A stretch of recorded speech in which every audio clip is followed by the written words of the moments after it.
इस लेक्चर में हम डिस्कस करेंगे कि एसएससी डबल एओ का जो एग्ज़ाम है उसके इकोनॉमिक्स एंड गवर्नेंस जिस पेपर की वेटेज 120 मार्क्स है उसका सिलेबस क्या है और इस पेनड्राइव में जो लेक्चर्स हैं इकोनॉमिक्स एंड गवर्नेंस के उसको आपको किस तरह से ऑर्डर में देखना है।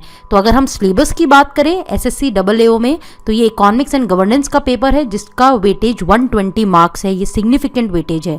इसमें इन्होंने सबसे पहले दिया है जो गवर्नेंस का टॉपिक है वो है CAG, comptroller and auditor general of India.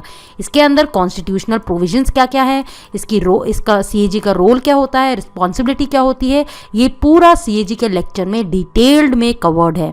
इसके बाद आता है फाइनेंस कमीशन, ये भी गवर्नेंस का टॉपिक है।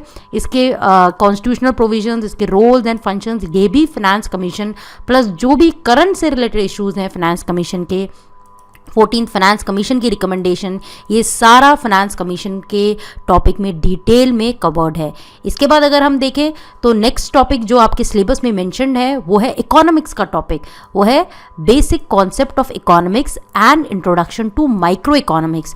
तो अगर हम इकोनॉमिक्स की बात करें तो दो पार्ट में इकोनॉमिक्स को डिवाइड किया जाता है। एक है मैक्रो जिसमें हम जीडीपी ओवरऑल नेशन की बात करते हैं, नेशन की इकोनॉमी, इंडिया की इकोनॉमी की बात करते हैं, और एक है माइक्रो इकोनॉमी जिसमें हम इंडिविजुअल पर्सन की बात करते हैं, इंडिविजुअल फर्म की इकोनॉमी की बात करते हैं। तो ये दोनों पार्ट आपके सिलेबस में कवर्ड है। इस पार्ट में सिलेबस में मेंशन है माइक्रो इकोनॉमिक्स के बारे में। जैसे अगर हम देखें ओवरऑल डेफिनेशन क्या है इकोनॉमिक्स की, स्कोप एंड नेचर क्या है इकोनॉमिक्स का, तो ये है बेसिक कॉन्सेप्ट ऑफ इकोनॉमिक्स, ये भी डिटेल में कवर्ड है। मेथड्स क्या होते हैं इकोनॉमिक स्टडी के, ये भी लेक्चर्स में डिटेल में कवर्ड है। प्रॉब्लम्स क्या है इकोनॉमी की, कितनी तरह की इकोनॉमी हो सकती है, सोशलिस्टिक, कैपिटलिस्टिक, मिक्स्ड इकोनॉमी, ये तीनों चीज़ें डिटेल में लेक्चर्स में कवर्ड है। प्रोडक्शन पॉसिबिलिटीज़ कर्व, ये कर्व हम आगे देखेंगे। Theory of demand and supply, next topic micro economy में मेंशन्ड है वो है theory of demand and supply. ये हम माइक्रो इकोनॉमी में पढ़ते हैं। मीनिंग क्या है डिमांड का, क्या क्या डिटर्मिनेंट्स हैं जो डिमांड को डिटरमाइन करते हैं। लॉ ऑफ डिमांड क्या होता है, law of demand and elasticity of demand क्या होता है, price, income, cross elasticity, in terms को हम डिटेल में डिस्कस करेंगे। थ्योरी ऑफ कंज्यूमर्स बिहेवियर, ये एक मार्शेलियन अप्रोच होती है और इनडिफरेंस कर्व अप्रोच होती है, ये हम डिस्कस करेंगे with respect to consumers behaviour. फिर meaning and determinants of supply, जैसे हमने डिमांड देखा इसी तरह से सप्लाई का भी मेंशन्ड है आपके सिलेबस में।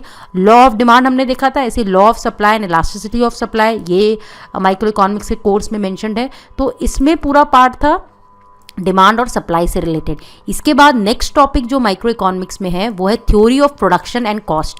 प्रोडक्शन एंड कॉस्ट के से रिलेटेड माइक्रो इकोनॉमिक्स में कि प्रोडक्शन का मतलब क्या होता है, क्या फैक्टर्स हैं प्रोडक्शन के।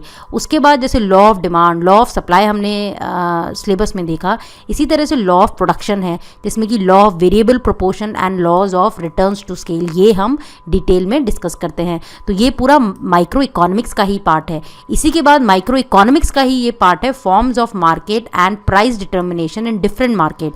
तो कितने तरह के मार्केट्स होते हैं, परफेक्ट कॉम्पिटिशन हो सकता है, मोनोपोली हो सकती है, मोनोपोलिस्टिक हो सकता है, ओलिगोपोली हो सकती है। तो ये सारे अलग अलग तरह के मार्केट्स आपके सिलेबस में मेंशन्ड है। और फिर इसके बाद प्राइस डिटर्मिनेशन कैसे होता है इन मार्केट्स में, इन मार्केट्स में डिफरेंस क्या होता है, इनका मतलब क्या है, और परफेक्ट कॉम्पिटिशन किस तरह से डिफरेंट है मोनोपोलिस्टिक से, मोनोपोली ओलिगोपोली से किस तरह से डिफरेंट है, किस तरह से इनमें प्राइस डिटर्मिनेशन होता है। तो ये सारा माइक्रो इकोनॉमी में कवर्ड है। तो ये पूरा माइक्रो इकोनॉमी का पार्ट है। ये तो बेसिक इकोनॉमी है। इसके बाद ये पूरा micro economy, theory of demand and supply, production cost, ये भी micro economy, market and price determination in market, ये भी माइक्रो इकोनॉमी का पार्ट है। अब आता है मैक्रो इकोनॉमी जिसमें हम पूरी इंडिया की बात करते हैं, जिसमें कि नेचर ऑफ इंडियन इकोनॉमी की एग्रेरियन इकोनॉमी है इंडिया की ओवरऑल इंडिया ने मिक्स्ड इकोनॉमी फॉलो करी है, ग्रेजुअली कैसे इंडिया की इकोनॉमी इवॉल्व हुई है, तो ये नेचर ऑफ इंडियन इकोनॉमी में आता है। फिर रोल ऑफ डिफरेंट सेक्टर जिसमें कि एग्रीकल्चर का क्या रोल है, इंडस्ट्री का क्या रोल है, सर्विसेज का क्या रोल है, इनकी प्रॉब्लम्स क्या है और इनकी ग्रोथ और इनका कॉन्ट्रीब्यूशन क्या है जीडीपी में, ये आता है रोल ऑफ डिफरेंट सेक्टर्स में। इसके बाद अगर हम बात करें तो नेशनल इनकम, इंडिया की नेशनल इनकम का मतलब क्या है, इसको कैसे निकालते हैं, और इसके काफ़ी अलग अलग तरह से मेथड्स हैं जिससे हम मेजर कर सकते हैं नेशनल इनकम को। तो ये पूरा मैक्रो इकोनॉमी में पढ़ रहे हैं, ये मैक्रो इकोनॉमी के सिलेबस में कवर्ड है। फिर पॉपुलेशन जिसमें कि हमें पॉपुलेशन में मेनली सेंसस 2011 का पूरा डेटा देखना है, जिसमें कि साइज़ क्या है पॉपुलेशन की, इंडिया की पॉपुलेशन कैसे ग्रो कर रही है, कहा जाता है कि 2030 तक या लगभग 2028 तक इंडिया चाइना को ओवरटेक कर लेगा। क्या इम्प्लिकेशंस होंगे इसके इकोनॉमिक ग्रोथ ऑफ इंडिया पर। उसके बाद पॉपुलेशन पढ़ने के बाद पॉवर्टी एंड अनएम्प्लॉयमेंट का इंपॉर्टेंट टॉपिक आपके कोर्स में मेंशन है। ये सारा मैक्रो इकोनॉमी है जिसमें कि एब्सोल्यूट और रिलेटिव पॉवर्टी को मेजर कैसे करते हैं, कितने तरह की पॉवर्टी हो सकती है, पॉवर्टी के रीजंस क्या हैं, कॉजेज क्या हैं, और उसके बाद अनएम्प्लॉयमेंट। अब अनएम्प्लॉयमेंट में डिटेल में लेक्चर्स में अनएम्प्लॉयमेंट के टाइप्स, अनएम्प्लॉयमेंट के कॉजेज, अनएम्प्लॉयमेंट के इम्प्लीकेशंस, अनएम्प्लॉयमेंट से रिलेटेड स्कीम्स गवर्नमेंट की, ये डिटेल में कवर्ड है। इंफ्रास्ट्रक्चर में आपके एनर्जी, ट्रांसपोर्टेशन में काफ़ी सारी चीज़ें आती है, road, railways, Airways, marine in the sense shipping, inland navigation, ये सारा ट्रांसपोर्टेशन में आता है। और इसके बाद कम्युनिकेशन, तो ये आपका इंफ्रास्ट्रक्चर में मेंशन्ड है।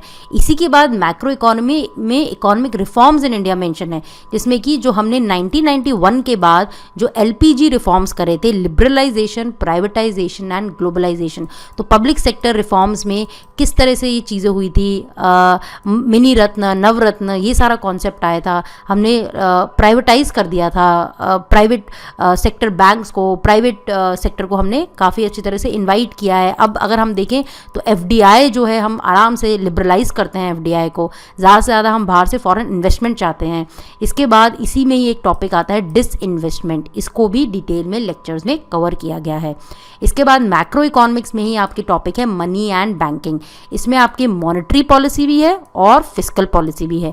तो मॉनेटरी पॉलिसी में role and functions of RBI, functions of commercial banks, regional rural banks, payment banks, ये है पूरा मॉनेटरी पॉलिसी से रिलेटेड। उसके बाद आते हैं हम फिस्कल पॉलिसी, जिसमें कि बजट कैसे बनता है, 2017-18 का बजट, टाइप्स ऑफ डेफिसिट, उसमें फिस्कल डेफिसिट भी है, प्राइमरी डेफिसिट भी है, बजटरी डेफिसिट भी होता है।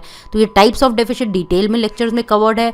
Fiscal responsibility and budget management act, इसका अलग से एक लेक्चर है। तो ये पूरा आपका सिलेबस है एसएससी AAO का, जिसमें कि 2 पार्ट्स हैं, एक है मैक्रो, एक है माइक्रो। और माइक्रो पढ़ने से पहले आपको बेसिक कॉन्सेप्ट्स पता होने चाहिए ये इकोनॉमी के। तो और उसके अलावा गवर्नेंस के पार्ट में सीएजी और फाइनेंस कमीशन का सिलेबस मेंशन है। तो ये है आपका सिलेबस जो कि 120 मार्क्स का है।